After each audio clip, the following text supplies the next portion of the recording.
Today we're being a little naughty and breaking some rules. So much so that even my code couldn't keep up. That's right, ladies and gentlemen, welcome to Dev Diary, a series where I try to make my own video games. So if game dev videos are your thing, consider subscribing to the channel and turn on notifications so you don't miss future videos. Now, to truly take in today's project, we're jumping straight into things, and I'll explain along the way. The first part of this project was to develop a turn-based combat system similar to those that you would see in games like the classic Final Fantasy series. When the game begins, the player is given two teams of random units to do battle with, and each battle takes place in its own little bubble. When the battle begins, the enemy team is generated, team data is set, including the spawning of quote-unquote puppet objects that we'll need later. The battle order is set based on unit type, which yes are body parts, and then the auto turn-based battle shenanigans begin. And in this very long sequence, the game cycles through the events of a turn-based battle system. Using the order list as a reference, each unit gets an opportunity to attack an enemy unit, which is chosen at random. Much like speed, damage is based on unit type.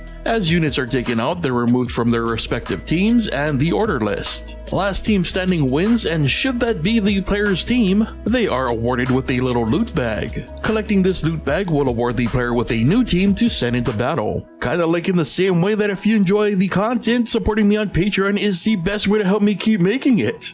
Doing so can get you access to exclusive content and downloads, and even early access to the weekly Dev Diary videos before they're released on YouTube. And folks, this turn-based battle system sequence thing was just a nightmare to code. So much so that it was rewritten like 3 times just for efficiency's sake. And the best part? It is still broken. Yes, there's a nasty bug that crashes the game, which is related to how the code references the units. The short version is a wire got crossed somewhere, but the code is just so messy that I didn't have the time to untangle it all to try to fix it. And what's even crazier is that the code worked just fine early on in development and was tested thoroughly, but after additional data was added for things like the puppet objects, something ended up confusing the code in the process. Unfortunate, but it is what it is. Regardless of this mysterious bug, we still had some rules to break, and this is where our beloved player comes in, which has clearly so far played like no part of any of the battle process. Indeed, while the NPCs duke it out for their body part supremacy, the player is able to freely move around at will, and had the code worked as usual, this would allow them to visit any battle currently going on to lend their support by shooting their allies/opponents with their weapon. That's right, the player can heal their team units by shooting them,